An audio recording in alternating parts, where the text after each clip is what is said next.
dans cette institution. Pourquoi? Parce qu'on a des collègues dans absolument tous les domaines de la recherche et de la science. Et puis un beau matin, on vous appelle et on vous dit avec un charmant accent italien, Francesco, est-ce que tu serais intéressé d'organiser un cycle d'événements autour de la culture italienne et montrer c'est quoi l'Italie du Sud aujourd'hui, pour un peu casser les stéréotypes, hein, c'est pas seulement les pizzas, les plages et les glaces. Alors nous on est habitués plutôt à traiter des sujets comme les galaxies, les centrales nucléaires ou l'environnement, donc c'est vraiment un bonheur en tout cas d'aborder ce sujet-là. Et donc c'est un sujet un cycle qui a pu être mis en place grâce à la collaboration avec, ça a été proposé aussi d'ailleurs par l'Institut culturel italien de Bruxelles, qui est représenté ici par Allègre, et donc par le département italien de notre faculté de traduction, d'interprétation, donc par Théa. Et nous avons la chance vraiment d'avoir Marie-Hélène qui est venue d'Italie directement exprès pour nous. Là, je vais laisser les collègues la présenter. Merci en tout cas d'être venu et tu es ici chez toi. Voilà, merci beaucoup. Merci beaucoup. Bon. Francesco a déjà dit ce que je voulais dire, donc donc un peu l'idée de ce cycle qui naît un peu de l'expérience dans l'enseignement, comme vous l'entendez, de la langue et de la culture italienne à la faculté de traduction et d'interprétation de Mons. Au fil des années, je me suis rendu compte que les étudiants aussi, les jeunes aussi, avaient quelquefois l'image un peu stéréotypée de l'Italie et surtout de l'Italie du Sud. Et moi, en tant que Sicilienne, je sentais comme la mission de leur montrer, à l'Italie d'aujourd'hui, l'Italie du Sud d'aujourd'hui, où le rôle de la femme n'est pas plus la femme des années 50, donc des femmes émancipées s'y trouvent aussi dans l'Italie du Sud. Et donc, et voilà, nous avons, avec Allègre, nous avons travaillé pour créer ce cycle et Francesco qui nous a immédiatement donné son support avec enthousiasme. Donc, encore une fois, je les remercie parce que ça ne pourrait être possible. Et maintenant, je donne tout de suite la parole à Allegra Iafrate qui va nous introduire l'écrivaine Mariolina Venezia qui, avec ce livre, nous livre un portrait des femmes du sud de l'Italie, tout à fait anticonformiste, anticonventionnel, qui casse tous les stéréotypes concernant la femme de l'Italie du Sud. Merci, bonsoir à tous et à toutes. Et merci d'être venus ici. Et pour moi, c'est aussi très intéressant parce que mon rôle est d'être directrice faisant fonction à l'Institut italien de la culture. Je ne sais pas si vous savez de qu'est-ce qu'il s'agit, peut-être des mots. Donc, le ministère des Affaires étrangères italien a un réseau de plus ou moins 80 instituts culturels dans tout le monde. Et notre but institutionnel est la promotion de la langue et de la culture italienne, traditionnelle et contemporaine surtout. Et donc, moi, je suis à la fois directrice de cet institut qui est basé à Bruxelles, normalement, on se trouve dans la capitale du pays, et à la fois l'attaché culturel de l'ambassade d'Italie en Belgique. Donc, normalement, la plupart de nos activités, qui sont donc concerts, événements de différents genres, conférences ou soirées littéraires comme celle-ci, se passent à Bruxelles, parce que là, c'est où notre bâtiment se trouve, et je vous invite tous à venir. Donc, Mons-Bruxelles n'est pas si loin. On a une grande bibliothèque pour quelqu'un qui étudie l'italien. On a 15 000 volumes, donc vous êtes tout bienvenus.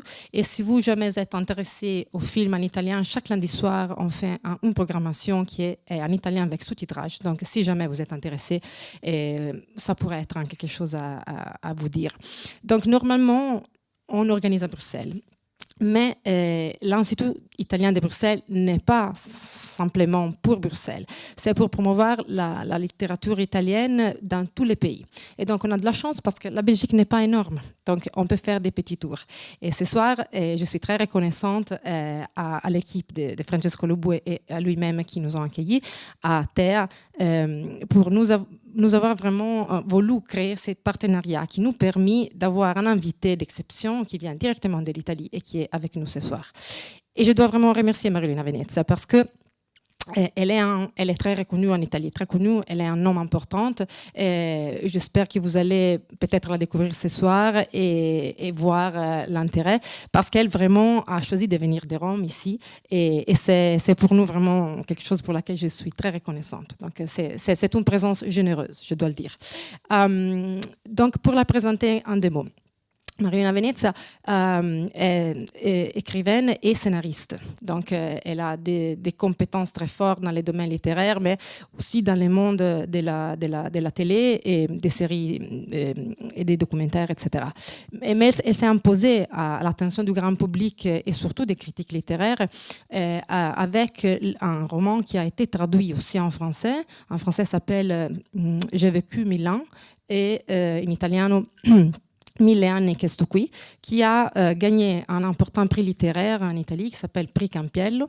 Et c'est l'histoire vraiment des 5 générations des familles. Et c'est vraiment l'histoire d'une personne racontée à travers les 5 générations qui sont des ancêtres qui viennent avant elle. Et c'est en même temps l'histoire de la région dont Mariolina vient, qui est la Basilicata. Et peut-être...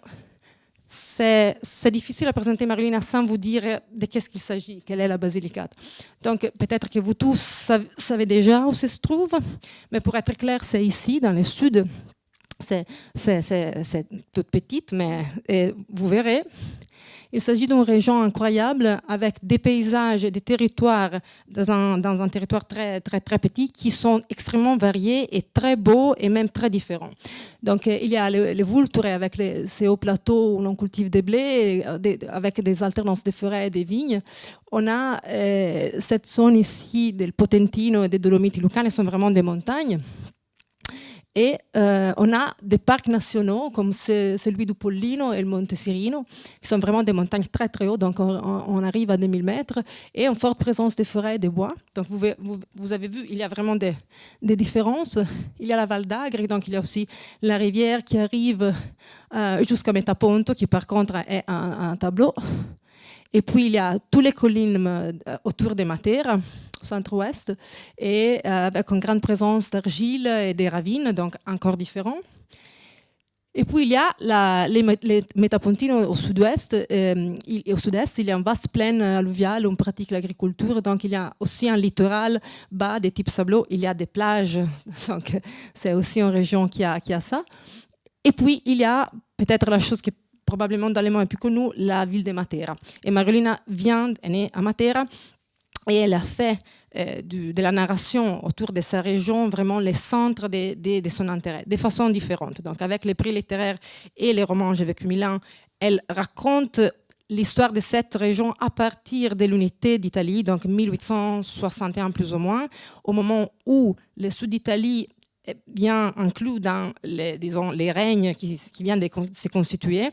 Et c'est un moment dramatique, compliqué, parce qu'il y a, des traditions culturelles, sociaux très différentes. Et il s'agit d'un moment où, ces fractures vont se joindre, mais d'une façon violente et compliquée. Donc, ce n'est pas un procès pacifique, et c'est souvent quelque chose d'oublié, même au niveau des narrations d'histoire, parce que souvent, c'est l'histoire qui est écrite par les gagnants, donc dans ces cas, dans le nord d'Italie. Et donc, il ne faut pas oublier qu'il y a toute une histoire méconnue et oubliée dans le sud qui est important à se rappeler. Et puis, il y a toute une série de romans complètement différents qui ont lancé Mariolina, qui sont vraiment basés ici à Matera.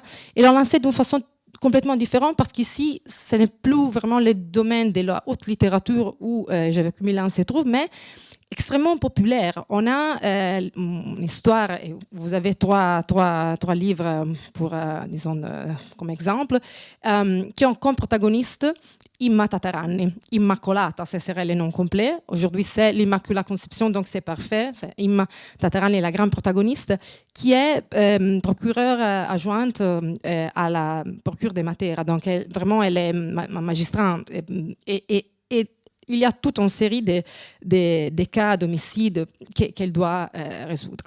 Et Matera est une ville incroyable qui, pour plusieurs années, a été connue surtout pour sa morphologie tout à fait particulière, parce qu'elle est vraiment excavée à niveau des rochers. Il y a toute une partie qui est presque dans des caves, effectivement, qui ont été habitées depuis vraiment beaucoup plus que 1000 ans, parce qu'il y a des témoignages archéologiques qui sont vraiment préhistoriques. Il y a une très longue continuité à travers les siècles et les millénaires. Et donc, c'est dans ce contexte ici, à Matera qui se déroule cette série. Et c'est une série intéressante parce que à partir des livres, il a été créé aussi la série télé. Et c'est ici aussi en français parce que il a été traduit. Et donc, vous avez la chance de la voir, si vous voulez, sous Polar 2, Polar Plus. Et on est déjà à la deuxième saison. Donc, c'est une occasion aussi, si vous ne lisez pas directement en italien, de voir de cette façon la transcription vidéo télé des romans de Marilina. Ce n'est pas exactement la même chose, mais vraiment, il y a beaucoup. Donc, je ne sais pas si on peut lancer là. Nouvelle enquête pour Ima Tatarani. Oh, un substitut du genre gaspillé, une véritable emmerdeuse. Bah alors, on démarre, oui ou non? Je sais ce que vous vous dites, qu'avec moi vous n'allez pas rigoler tous les jours, c'est ça, non? Votre réputation est amplement méritée. Nouvelle intrigue, mais même tempérament. Première chose à faire, c'est de comprendre qui est la victime. Qui a découpé le cadavre? Quelqu'un qui est arrivé sur les lieux du crime après. Quelqu'un qui a voulu faire disparaître les preuves. Je vous confie bien volontiers l'enquête. Non!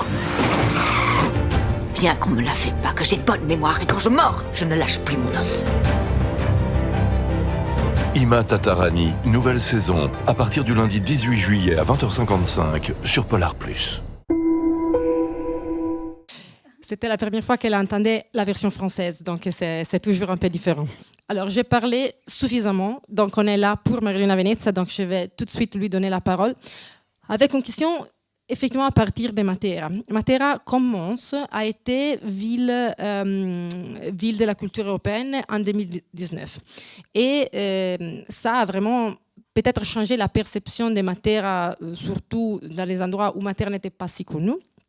Et a changé beaucoup la manière dans laquelle il y a un gros afflux de tourisme, etc. Donc, il y a du monde qui va.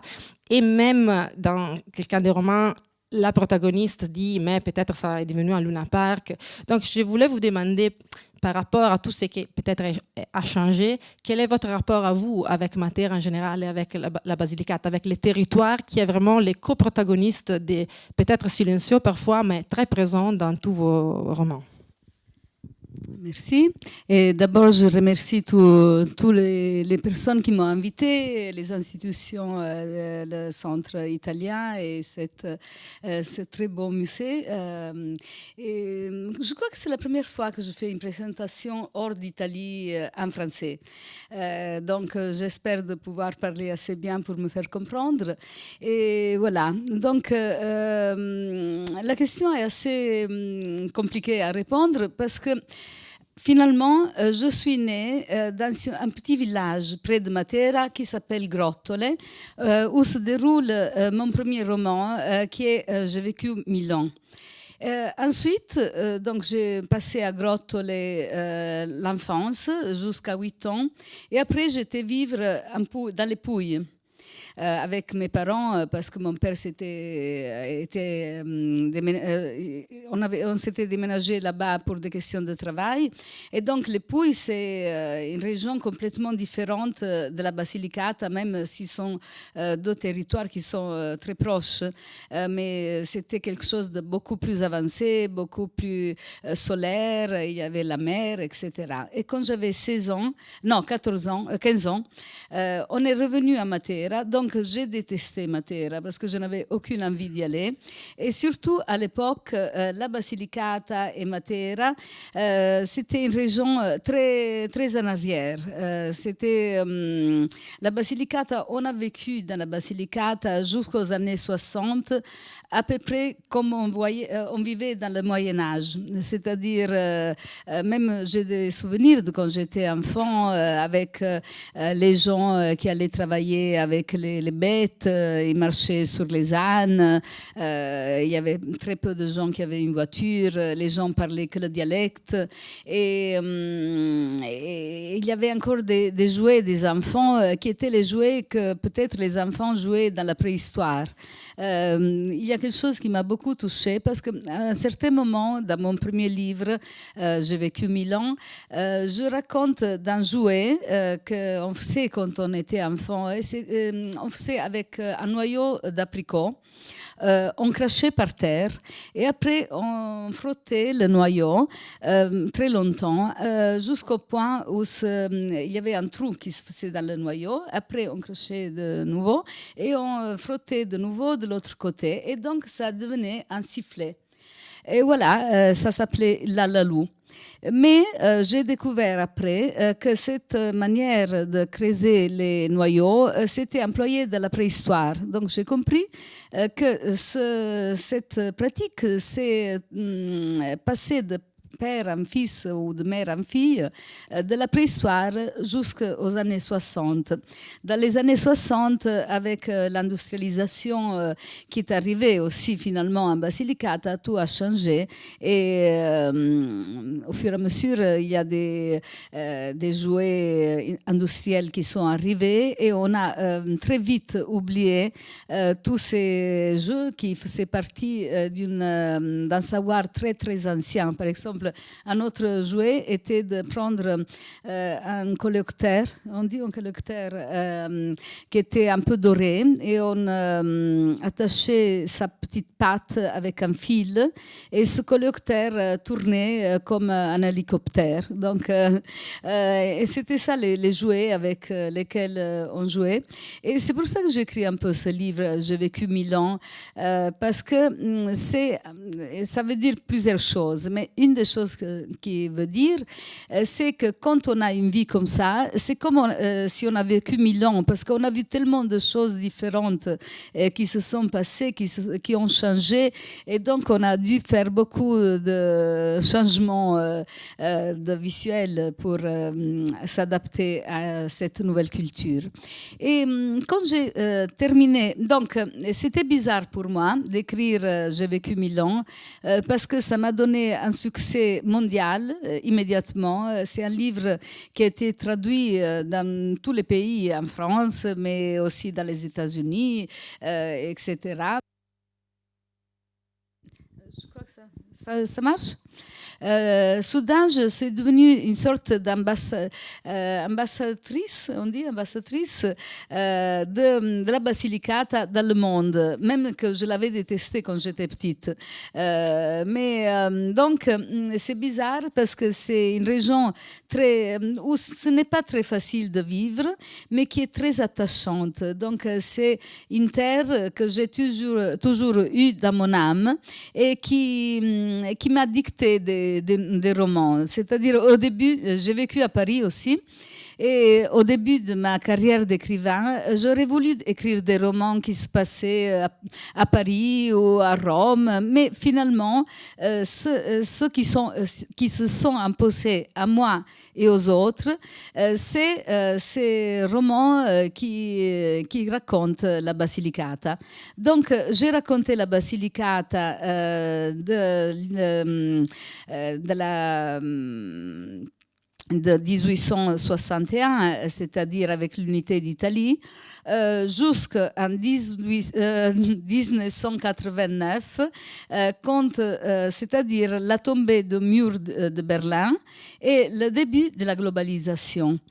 Et après, je voulais continuer à raconter cette terre, pas tellement parce que c'est là où je suis née, mais parce que je trouve que la Basilicata, avec ses gros contrastes, raconte quelque chose qui appartient à tout le monde. C'est-à-dire, ces contrastes, cette évolution s'est passée partout dans le monde, mais d'une manière un peu plus lente, donc moins visible. Alors que dans la Basilicata, cette évolution s'est passée très très vite, donc d'une manière très visible. Et c'est intéressant, ça fait réfléchir, même les gens qui ne viennent pas de là, parce que ça fait réfléchir de ce qui veut dire avoir des racines, de ce qui veut dire avoir une culture qui après change, qui devient une culture globalisée un peu partout, parce qu'aujourd'hui dans le monde tout est pareil, mais avant il y avait des grosses diverses différences. C'est pour ça aussi que je suis très contente d'être aujourd'hui en Belgique, où il y a beaucoup d'Italiens qui sont venus travailler ici dans les années 50 et 60.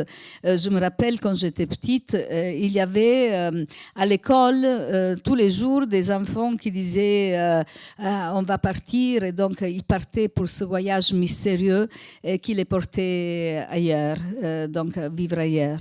Et donc j'ai voulu continuer à raconter de la Basilicata. Ça passe. Après, finalement, j'ai eu cette idée d'écrire des polars, des romans policiers, parce que dans le roman policier, il y a quelqu'un qui fait des enquêtes, et ces enquêtes l'amènent à visiter le territoire, à rencontrer des gens, à rencontrer des problèmes, et donc à raconter ce territoire.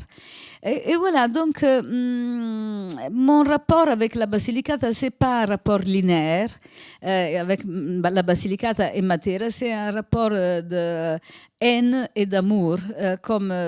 C'est des rapports qui donnent beaucoup à parler. Donc c'est pour ça que j'écris tous ces livres.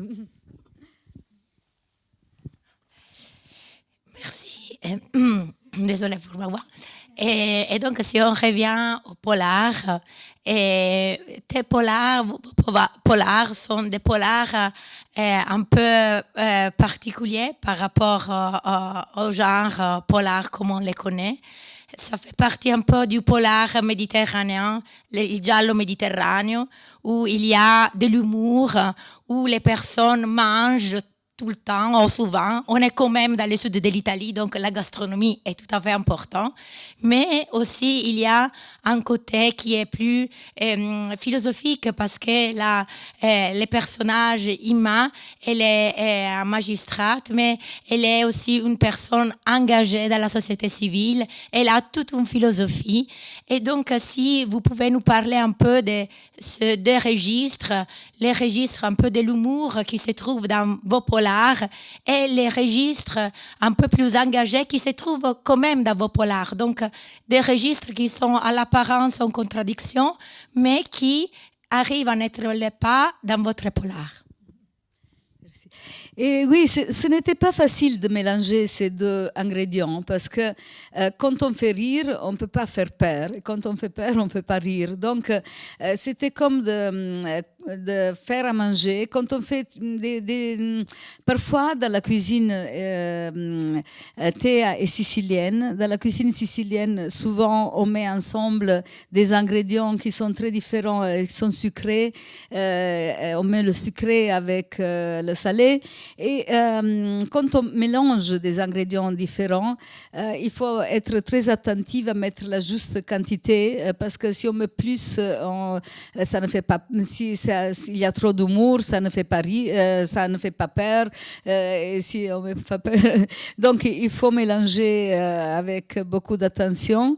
Mais en tout cas, donc l'humour venait pour moi de ces contrastes qui vivent toujours aujourd'hui dans le sud d'Italie, et en particulier dans la Basilicata, parce que comme il y a eu cette évolution très rapide, encore aujourd'hui, on trouve des choses qui sont très, très en contraste. Par exemple, à un certain moment dans un de ces romans, in Rione Serra Venerdì, qui est le nom d'un quartier de Matera. C'est un quartier assez particulier parce que c'est là où ont été amenés les habitants des Sassi, parce que Matera, c'est une ville, comme disait Allegra, très ancienne, creusée dans le calcaire. Et à un certain moment, dans les années 50, on a jugé que les gens vivaient d'une manière trop primitive, donc on a décidé de les faire déménager dans des immeubles modernes. Donc on a vidé le centre de la ville qui restait abandonné. Et ces gens ont été amenés dans ces immeubles soudains où ils n'avaient pas l'habitude, par exemple, d'avoir une salle de bain. Et il y a des légendes qui disent que les gens cultivaient le persil dans dans la baignoire. Je ne sais pas si c'est vrai parce que je me demande s'ils avaient besoin de tout ce persil, mais c'est quand même une légende qui raconte un peu comment il se sentait d'aller dans cet endroit complètement différent.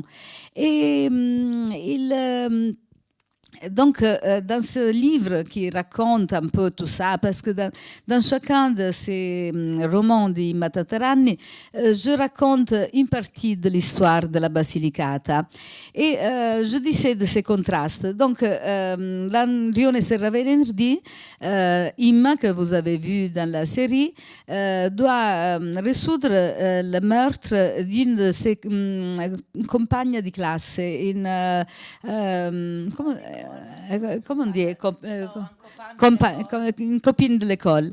Et donc, elle va dans un village d'où elle vient, et il y a encore une de ces femmes, de ces vieilles femmes, tout habillées en noir, qui sont là. Et donc, elle entre, elle demande, et à un certain moment, cette femme l'appelle, s'il vous plaît, mais est-ce que c'est vrai que la victime pratiquait le bondage? Parce que c'est vrai qu'il y a encore des femmes qui s'habillent en noir, mais c'est vrai aussi que ces mêmes femmes regardent la télé et donc elles connaissent tout ce qu'il y a dans le monde, y compris le bondage, donc ils savent tout du bondage. Ou alors, donc je raconte, par exemple, dans d'autres romans, il y a Imma qui va manger dans un restaurant et donc dans la Basilicata, jusqu'à il n'y a pas trop longtemps, les gens souffraient la faim.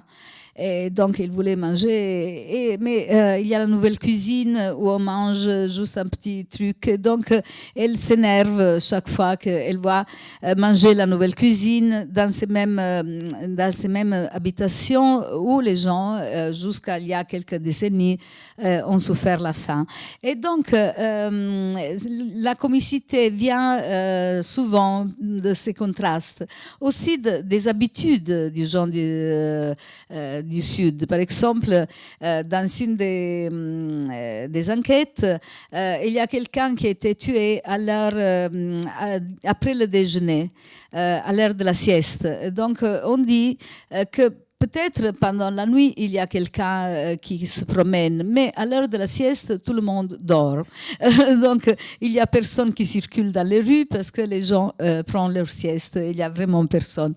Donc, au vrai dire, si on lit d'abord Mille anni che sto qui et ensuite les livres di Matatarani l'un après l'autre, on peut voir l'évolution du territoire. Par exemple, dans le premier livre di Matatarani, donc, les gens font la sieste, mais petit à petit, on voit qu'il y a des bars ouverts, on voit des touristes qui arrivent, et donc on voit la globalisation qui arrive et qui change les habitudes, qui change les lieux et qui change aussi les relations qu'ont les gens entre eux-mêmes et avec les lieux. Et donc, j'ai perdu la question. Cette partie d'humour avec toute la réflexion qu'elle fait. Oui, et donc il m'a réfléchi tout le temps sur comment change le monde, sur comment on vit dans le monde et comment les modèles que nous avons, parce que avant, donc les gens se développaient en suivant des modèles qui venaient de leur tradition. Mais, alors qu'aujourd'hui, avec la globalisation, on suit des modèles qui sont des modèles généraux. Et donc, parfois, on essaie d'être différent de ce qu'on est vraiment. Parce qu'on essaie... Et je crois que là où il y a eu de l'immigration, ça, c'est encore plus évident parce qu'on doit apprendre une autre langue, on doit apprendre à se conduire d'une manière différente. Et parfois, on peut se sentir un peu fragile quand on essaie de suivre des modèles qui ne nous appartiennent pas. Et alors, j'ai voulu créer ce personnage d'Imma Tatarani que finalement, elle n'essaie pas de paraître différente de ce qu'elle est. C'est c'est une femme qui vient d'un milieu très très populaire et qui a beaucoup étudié pour arriver à faire ce travail qui est un travail de grand pouvoir. Aussi, dans le livre, Imma n'est pas comme Vanessa Scalera, l'interprète dans la fiction, qui est une femme quand même grande, immense. Imma, dans les livres, c'est une femme petite, comme souvent le sont, étaient les femmes du Sud, et plutôt en chair, avec une grosse poitrine et des cheveux frisés. Mais elle ne sait pas, elle n'est jamais au régime, elle ne met jamais des robes qui vont la faire sembler un peu plus mince, elle s'en fout complètement, donc elle s'habille avec des choses, avec des couleurs très brillantes, elle met les couleurs comme elle veut, et donc elle n'essaie pas non plus d'apparaître comme quelqu'un qui vient d'une classe sociale plus haute de celle dont elle vient, donc elle parle d'une manière très directe. Et tout de même, je crois que d'avoir créé un personnage comme ça aide qui le lit à se sentir bien dans sa peau, c'est-à-dire à valoriser ce qu'on est plutôt que d'essayer de paraître ce qu'on n'est pas. Merci. Vous avez un petit peu anticipé la question parce que je voulais effectivement introduire les personnages d'Imma Tatarani. Donc, je vais vous donner un petit peu de contexte par rapport aux autres personnages. Donc, Imma est la protagoniste absolue. Puis, elle a un mari. Et le mari très doux, ils s'aiment bien. C'est un mariage, donc ils étaient copains, je crois, à l'université, donc ils sont connus depuis longtemps. C'est un classique mariage vraiment où on est compagnon de vie. Ils ont une fille, mais tout est très tranquille sur ces côtés-là. Donc, et on dit en italien que dans une famille, il y a quelqu'un qui porte les pantalons. Dans la famille d'Imma Tatarani, c'est bien Imma même. Donc lui, il est un époux très, très doux, mais en même temps, il s'aimait souvent derrière elle parce qu'elle est très forte. Il y a une fille adolescente et puis surtout, il y a le boulot. Et là, sur le boulot, il y a un personnage très important qui est Ipazio Calogiuri. Là, il y a toute une réflexion à faire sur les noms parce qu'Ipazio, c'est un nom presque très rare, même en Italie. C'est un nom ancien. Et il est un adjoint, comment c'est le mot?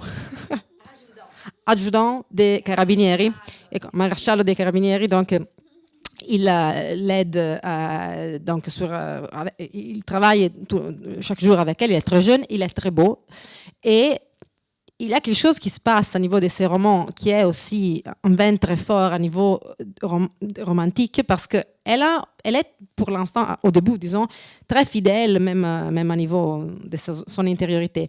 Mais il y a quelque chose qui commence à bouger parce que on voit qu'elle regarde ses Calogiuri d'une façon différente et il y a quelque chose entre eux. Il y a comme une tension même érotique qui va monter peu à peu, petit à petit. Et ça, c'est intéressant aussi parce que il y a une femme qui est plus âgée, et il y a une femme mariée, il y a un jeune qui est aussi militaire. Donc là, on a créé une tension mais qui marche très bien parce qu'il y a aussi tous les côtés familiaux auxquels, d'une certaine manière, elle reste en tout cas fidèle. Donc, c'est aussi, ce n'est pas une histoire de trahison en tant que telle, ce n'est jamais comme ça, c'est beaucoup plus compliqué et c'est intéressant à voir les nuances de ce personnage qui est très fort et très aussi, disons, capable d'avoir plusieurs sentiments dans son intériorité. Donc, il y a une complexité qui est souvent une complexité que nous pouvons bien comprendre. On n'est pas toujours noir, pas toujours blanc. Il y a souvent beaucoup de gris. Et comment il faut faire pour vivre avec tous ces gris? En lisant Imma Tatarani, ça se montre bien parce que elle vraiment s'en fout souvent. Et ça, en la lisant, on se sent mieux parce que elle n'a jamais peur de dire ce qu'elle pense. Elle fait ce que tout le monde voudrait faire en répondant à son chef, comme on pense, comme on voudrait faire, et avec disons tous les restes, parce qu'il y a tout un monde dans la Procura di Matera qui est inventé, mais qui pourrait être réalistique dans les rôles et les figures de ces personnages. Et donc, je voulais donc te demander quelque chose à propos de cette relation qui se déroule et qui, même au niveau de la série, garde tout le monde avec un peu de suspense. Parce que... Oui, d'abord, comme Allegra a dit, donc j'ai travaillé comme scénariste plusieurs années avant de commencer à écrire des romans, bien que j'ai toujours voulu écrire des romans, mais j'ai décidé d'avoir un travail qui me portait de l'argent, parce que quand on écrit des romans, ce n'est pas souvent qu'on peut gagner sa vie comme ça. Donc, être scénariste, c'est un travail qui est plus un travail. Donc, je vais travailler beaucoup d'années pour la télévision. Je ne sais pas comment est la vision de la femme en France et en Belgique, mais en Italie, souvent dans les fictions et aussi dans les films, mais surtout dans les fictions, il y a toujours un homme comme ça, parfois même âgé, et il a toujours à côté une femme beaucoup plus jeune, très belle, très gentille, très douce. Et voilà, donc c'est par exemple, vous connaissez sûrement Montalbano. Donc Montalbano, et il a une fiancée qui est très jolie, très gentille, et même on sait rien d'elle, sinon qu'elle est la fiancée de Montalbano. Et ça, après je vais dire quelque chose aussi à ce propos. Mais donc finalement, j'ai dit, bon, je vais écrire quelque chose, parce que quand on écrit des fictions, c'est des choses inventées. Alors je dis, puisqu'on va inventer des choses, pourquoi je n'invente pas quelque chose qui soit avantageux pour les femmes plutôt que... Et donc, j'ai voulu écrire quelque chose qui faisait sentir les femmes bien. Donc, parce que quand on a commencé à faire des romans qui ont des romans ou des fictions qui ont des protagonistes femmes, souvent, si la femme est une femme qui travaille, qui a du succès dans le travail, la plupart du temps, elle a des problèmes amoureux. Elle est malheureuse, elle a des amours difficiles. Souvent, elle est très belle, mais on ne sait pas pourquoi. Elle n'arrive pas à trouver quelqu'un qui l'aime. Et voilà, donc j'ai voulu faire l'envers. Une femme qui n'est pas belle, au moins elle ne l'est pas selon les canons officiaux, et qui par contre elle n'est pas non plus très gentille, parce qu'elle a un caractère un peu trop vivant, mais qui est heureusement mariée. Et heureusement, parce que souvent, si la femme en carrière, elle est mariée, c'est un mariage triste où il n'y a plus d'attraction. Non, je voulais qu'elle ait aussi... elle a encore de l'attraction avec son mari, et souvent on la voit qu'elle a beaucoup d'intimité avec lui, et elle est assez heureuse dans ce mariage. Mais j'ai voulu aussi lui donner un flirt avec un jeune, quelqu'un de très jeune, plus jeune qu'elle, très très beau. Je dois dire, dans la fiction, Imma, elle est plus belle que Imma, mais aussi Calogiuri, l'adjoint. Il est pas mal aussi dans la fiction, mais Calogiuri dans les livres, il est très beau. C'est quelqu'un de tellement beau que les filles se retournent quand elles le voient. Et je me suis beaucoup amusée à raconter ce garçon très beau, qui attire beaucoup de filles, et donc qui est un peu embarrassé de ça, parce qu'il est très simple, il se sent un peu... c'est comme une jeune fille qui vient un peu traquée par les hommes. Donc ça m'amusait de raconter ce personnage masculin. Et voilà, donc j'ai un peu mélangé les cartes et essayé de créer quelque chose de différent. Et je dois dire que ça a marché beaucoup, parce que les femmes en Italie, quand la fiction est partie, ont eu une réaction vraiment très forte, parce qu'elles se sont senties légitimées, par exemple légitimées d'aller travailler avec en se mettant les premières choses qu'on trouve dans le placard.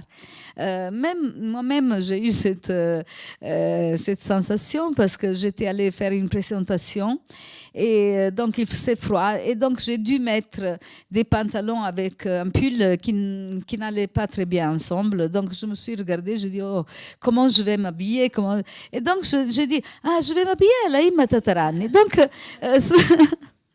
soudain, j'étais tranquille et voilà. Donc les femmes se sont senties légitimées, mais les hommes aussi se sont sentis de ne pas devoir continuer à garder le fait d'être fort, de devoir décider, de devoir choisir, le besoin de faire la cour. Donc même les hommes parfois ont envie peut-être d'être un peu plus passives. Donc il y a quelque chose qui s'est passé. Donc une fois j'étais dans une émission radio et donc quelqu'un a appelé et c'était un jeune homme qui a dit oui, quand il y a Imma à la télé, je dis à ma copine voilà, tu fais ce que tu veux, moi je vais regarder Imma. Mais donc je racontais ça exactement à Catania pendant une présentation et voilà. Et après la présentation, il y a une femme qui s'est approchée de moi. C'était une femme de 50 ans. Normale, c'était pas une femme de 50 ans incroyable, normale. Et elle a dit oui, c'est vrai que les hommes aussi aiment beaucoup Imma. Par exemple, mon copain qui a 20 ans moins que moi. Donc, et donc je me suis aperçue que la société a beaucoup changé parce que par exemple en Sicile voilà, donc il y a une femme absolument normale qui a 50 ans et qui vit avec quelqu'un qui a 20 ans de moins qu'elle et donc ces gens-là se sont sentis racontés parce que souvent les fictions racontent une Italie qui n'existe plus, racontent une Italie oui, qui est un peu l'Italie des années 50, mais alors qu'avec des familles, des choses où il y a l'homme qui trahit sa femme, mais la société a profondément changé et j'ai essayé de la raconter d'une manière réalistique et en la racontant d'une manière réalistique, parfois ça fait rire, parfois ça fait penser et voilà.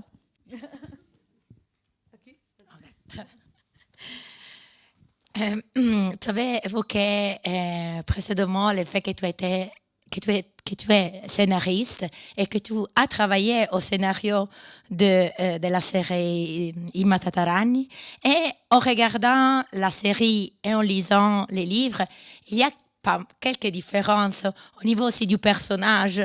Je trouve que dans les livres, Imma, elle est encore plus, parfois, je peux dire, désagréable dans les livres par rapport à la série télévisée où elle est plus belle, mais elle est aussi moins spigolosa. Je ne sais pas si on peut dire angouleuse, je ne sais pas en français.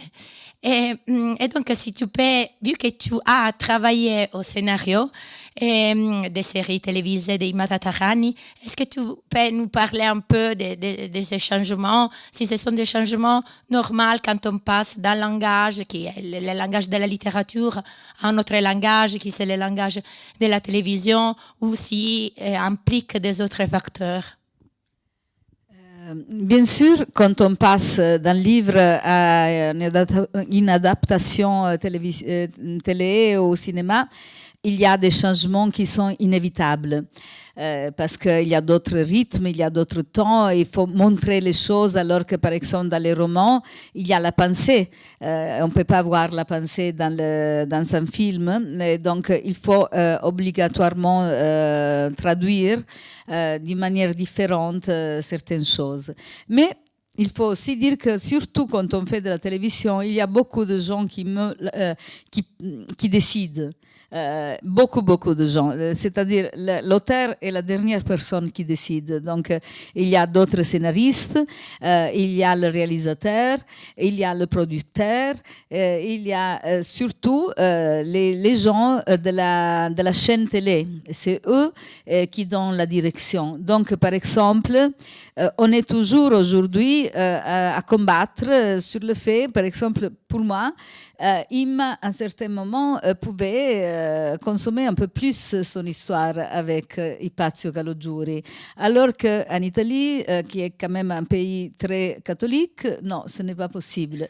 Donc, ils ont dit, oh, bon, un baiser, ça va, pas plus. Même, et donc, c'est la famille qui doit gagner. Il y a les valeurs de la famille qui doit gagner.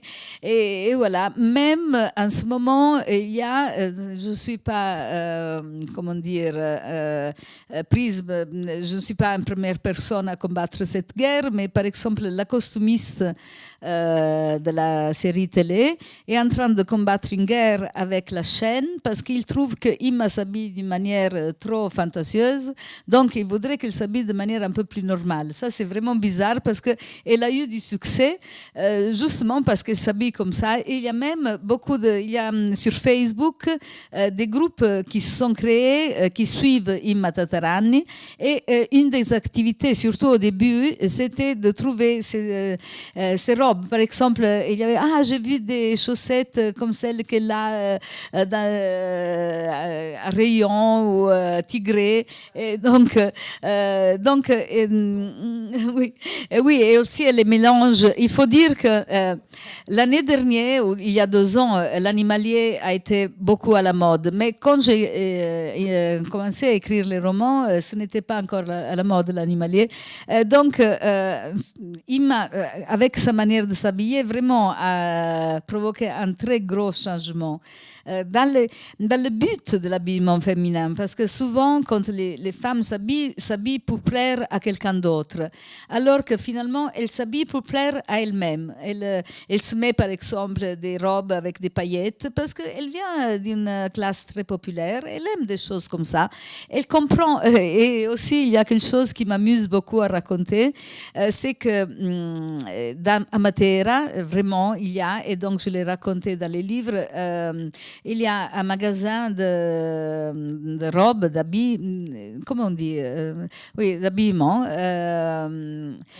de vêtements, oui, de vêtements très chic, donc avec des vêtements qui coûtent beaucoup, énormément, et qui sont tellement chics, qui ont des couleurs beige, gris, et donc Imma pense, quand elle va là-bas, elle pense, oh mais je dois dépenser tout cet argent pour acheter quelque chose comme un sac de poubelle. Donc elle aime bien dépenser beaucoup moins au marché pour acheter quelque chose qui a des choses qui brillent. Et donc, elle ne se fait pas regarder par les autres, mais elle se regarde. C'est elle qui choisit. Elle s'habille pour elle-même, pour se plaire, pour se faire pour être plus gaie, ou alors pour être plus confortable, parce que parfois elle se met des choses simplement parce que c'est plus confortable, et donc elle se fait pas de soucis. Il y a un phénomène curieux, je trouve, quand on lit ces romans, surtout par rapport à la protagoniste, et même si elle n'a pas, dans la manière dont tu la décrit, il n'y a pas vraiment aucune beauté, disons, selon les canons que tu disais avant, mais quand on lit, on la trouve fascinante, charmante quand même. Donc, dans la tête du lecteur, elle est très belle, parce qu'elle se sent bien dans sa propre peau, d'une certaine manière.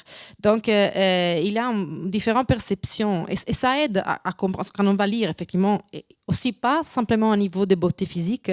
Il y a toute une page, à un moment donné, où on dit qu'elle n'a pas des capacités incroyables, elle n'a pas d'intuition, elle n'a pas quoi, mais elle a beaucoup de mémoire. Donc, elle dit, moi, la seule chose que j'ai beaucoup de mémoire. Quand par rapport au polar normal, on imagine que les protagonistes sont super intelligents, plein d'intuition, géniaux, etc. Ici, non, elle dit, mais non, mais moi je suis une personne normale, mais j'ai beaucoup de mémoire, j'étudie beaucoup, je m'applique, je suis une personne pratique. Donc, c'est vraiment anti-héroïque dans ce sens, mais aussi très réel. Donc ça, je trouve, c'est vraiment la force du personnage. Je ne sais pas si vous avez eu des commentaires à ces propos, mais... Oui, c'est toujours dans ce projet que j'avais quand j'ai écrit ce personnage, de rendre les gens qui lisent plus contentes d'eux-mêmes. C'est-à-dire, quand on écrit souvent donc, dans les polars, surtout si c'est une femme, encore pire, c'est toujours une femme hyper intelligente, hyper sensible, qui a des intuitions géniales, donc quelqu'un de différent. Alors que ce qu'il m'a dit, c'est qu'il ne faut pas avoir des choses extraordinaires, il faut simplement vouloir quelque chose et s'appliquer pour l'avoir. Donc, elle cultive son propre champ et en le cultivant, elle obtient des fruits. C'est quelqu'un qui prend ce qu'elle a, c'est-à-dire très peu, mais avec cette constance, cette application, elle arrive à obtenir des résultats. Même pendant les enquêtes, parfois elle se trompe, mais elle est très têtue, et donc elle insiste jusqu'à ce qu'elle obtienne le résultat. Et ça, je crois que c'est quelque chose aussi qui peut faire sentir mieux les gens. C'est de donner des modèles qui sont différents. On pense de ne pas pouvoir faire quelque chose parce qu'on n'est pas né dans le bon endroit, on n'a pas d'argent, on n'est pas aussi beau. Alors que l'idée, c'est que finalement, on peut obtenir des choses avec ce qu'on est, si on le veut, et si on fait le travail nécessaire. C'est un peu ça. Donc, c'est peut-être grâce à ces nouveaux modèles que vous avez créé que la série a eu énormément de succès. Et un Italien sur 4 a regardé la série de Imata. Oui, une chose qui m'a étonnée quand il y a eu cette série, c'est que c'est une série qui a plu à tout le monde, c'est-à-dire c'est une série qui a été appréciée par ceux qui regardent les séries, mais aussi par ceux qui ne les regardent pas, parce qu'il y a beaucoup de gens qui disent « Ah non, je ne regarde pas les séries, mais celle-là, je l'ai aimée ». Elle a été appréciée pour des gens qui ont des goûts très simples et elle a été appréciée pour des gens qui ont des goûts raffinés.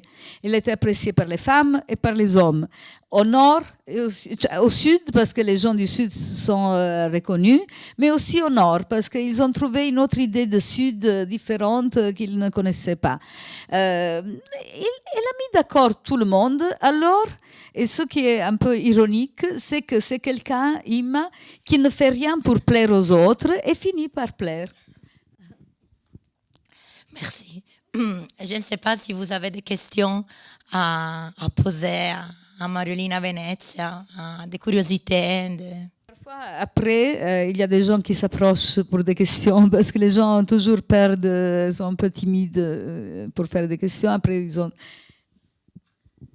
Tu as évoqué l'effet qu'à travers tes romans, tous tes romans, on peut effectivement découvrir pas simplement la Basilicate, mais aussi vraiment un petit peu le Sud en général, mais surtout la Basilicate. Et effectivement, en lisant, il y a beaucoup de sujets très intéressants qui, normalement, on ne trouve pas forcément dans tous les polars, donc, mais qui sont très liés au territoire. Donc, il y a un côté archéologie, par exemple, il y a des fouilles qui sont des fouilles clandestines et on trouve des choses. Il y a un problème lié à des déchets nucléaires qui sont cachés dans des champs. Il y a toute la question du pétrole, parce qu'en Basilicate, il y a eu un moment des grandes richesses liées au fait qu'il y avait on trouvait le pétrole. Et puis, il y a les problèmes immobiliers, etc. Donc, effectivement, à travers tes livres, on découvre tous ces problèmes, ces problématiques. À ton avis, c'est une grande question, mais si tu regardes le Sud ou la Basilicate, si tu veux, maintenant, quelle est la chose la plus problématique, disons, pour le territoire, celle qu'il faudrait adresser de manière la plus pressante? J'ai un peu ri avec cette question et je souris parce que souvent on m'invite, surtout en Basilicata, pour me demander des choses. Surtout en Basilicata, ils veulent savoir qu'est-ce qu'il faut faire et des choses comme ça. C'est un peu ce que je raconte dans tous mes livres. Je crois que quand un territoire est dirigé par quelqu'un d'autre ne peut avoir que des effets qui ne sont pas très... Par exemple, pas dans les livres, mais dans chaque livre, comme Allegra a dit, je parle d'un problème, c'est-à-dire les déchets nucléaires, le pétrole, l'immobilier. Et donc, je l'explore et je le raconte d'une manière réalistique avec des données qui sont réelles. Dans une des films, dans la série, à un certain moment, je parle de l'éolique, les pales éoliques. Oui, on a beaucoup ici, par exemple. Les éoliennes, oui, qui en soi sont quelque chose de bien parce que c'est de l'énergie propre, mais quand même, quand on met beaucoup de pales éoliennes dans le même territoire, il y a des effets qui ne sont pas très bien. Donc, j'ai raconté ça à travers une histoire. Il y a eu des stations voulaient nous dénoncer. Et oui, je crois que c'est important pour un territoire l'autodétermination, c'est-à-dire de faire grandir des choses qui naissent du territoire, alors que au vrai dire, c'est l'envers de la globalisation, parce que dans la globalisation, il y a des choses qui sont décidées ailleurs, qui sont imposées au territoire, et ça appauvrit le territoire. Donc la Basilicata, c'est un territoire qui perd ses habitants, ça devient de plus en plus désertique, il y a des pays qui meurent, donc c'est une situation vraiment assez dramatique. Et c'est pour ça aussi que j'ai voulu écrire des romans qui sont assez gais, finalement, qui sont assez optimistes, même si je raconte les choses dans leur vérité, dans toute la tragie. Oui, ce n'est pas facile de faire des présentations en français. Donc, dans votre futur, peut-être, tu seras bourgmestre de Matera. Et quel est le futur, par contre, de Imma Tatarani? Vous allez continuer à nous raconter d'elle ou c'est un personnage qui a terminé, selon vous? Mais quand j'ai pensé à Imma Tatarani, au début, je pensais d'écrire qu'un livre d'Imma Tatarani, le premier.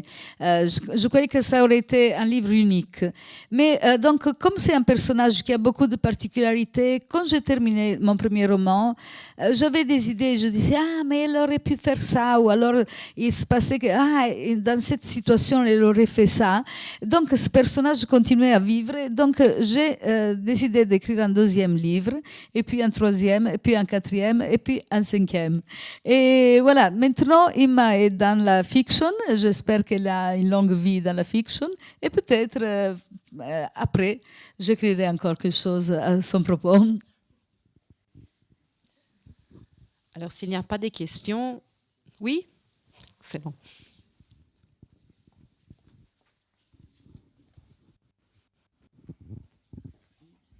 Alors, en commençant, bonsoir tout le monde. Vous avez dit que vous avez écrit un livre qui est connu mondialement. Pourquoi avoir fait une fiction et pas un film?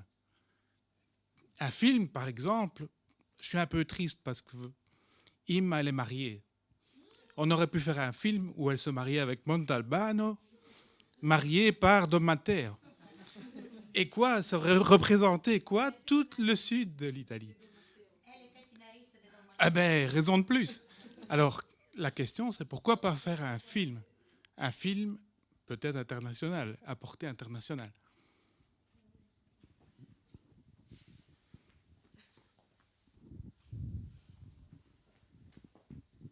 Au vrai dire, le roman qui a été traduit dans toutes les langues, c'est le premier, 1000 anni che sto qui.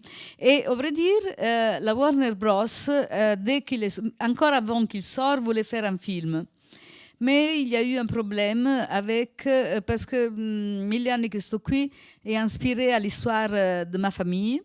il y a des gens qui se sont reconnus et ils ont écrit une lettre en disant qu'il fallait changer de nom. Cette lettre est arrivée à la Warner Bros. Les Américains sont très soucieux quand il y a des problèmes légaux et finalement, après un an avec des avocats, etc., le film ne s'est pas fait.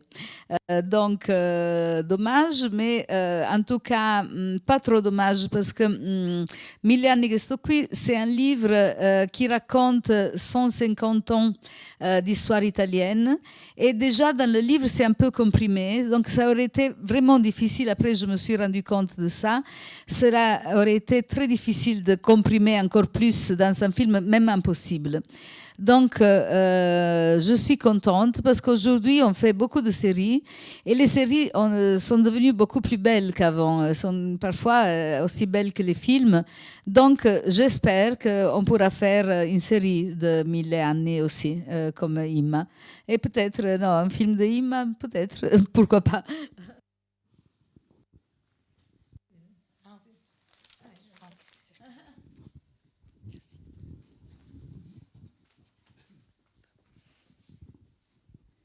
Bonsoir. J'ai une question justement à propos de votre premier roman et ensuite Imma Tatarani. Ce sont quand même deux registres assez différents entre un premier livre qui est assez intimiste, plutôt familial, et après Imma Tatarani, c'est un polar. D'où vient ce changement de registre? Est-ce que vous aviez déjà envie avant d'écrire des polars ou autre chose?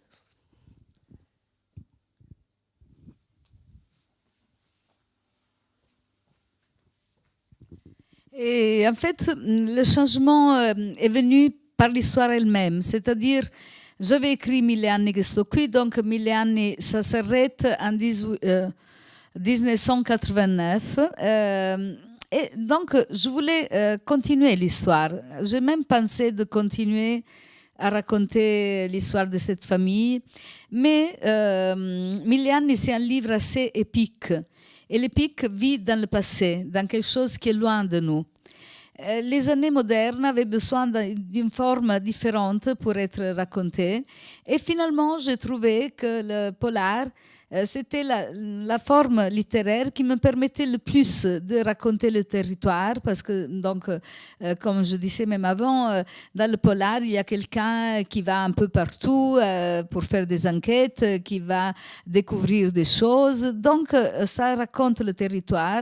Et aussi, j'ai changé de registre aussi parce que les années ont changé. Donc, là où il y avait l'épique dans 1000 anni che sto qui, le lyrisme, ici, à cause de ces contrastes un peu drôle parce que c'est une culture très pop, il y a beaucoup de télévision, il y a beaucoup de références pop, donc il y a eu ce ton qui est beaucoup plus ironique, ça fait un peu rire et au vrai dire même ça m'a posé des problèmes parce que c'est drôle parce qu'au début quand j'avais écrit 1000 anni che sto qui, les gens voulaient que j'écrive d'autres romans comme ça et quand j'ai écrit Imma, ils étaient un peu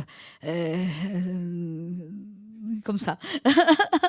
Et voilà. Donc, mais maintenant, tout le monde veut que j'écris encore Imma. Donc, voilà. Et parfois, je crois qu'il ne faut pas toujours contenter les lecteurs. Il faut les séduire, c'est-à-dire il faut leur proposer quelque chose qui ne s'attend pas. Jung disait quelque chose qui est très bien, que j'aime beaucoup. Il disait que qui écrit donne au lecteur ce qu'il cherchait sans le savoir. Donc, il ne faut pas donner ce qu'il cherchait en savant. Sinon, on fait quelque chose qui est complètement construit, alors qu'il faut donner quelque chose qui change un peu les perspectives des lecteurs.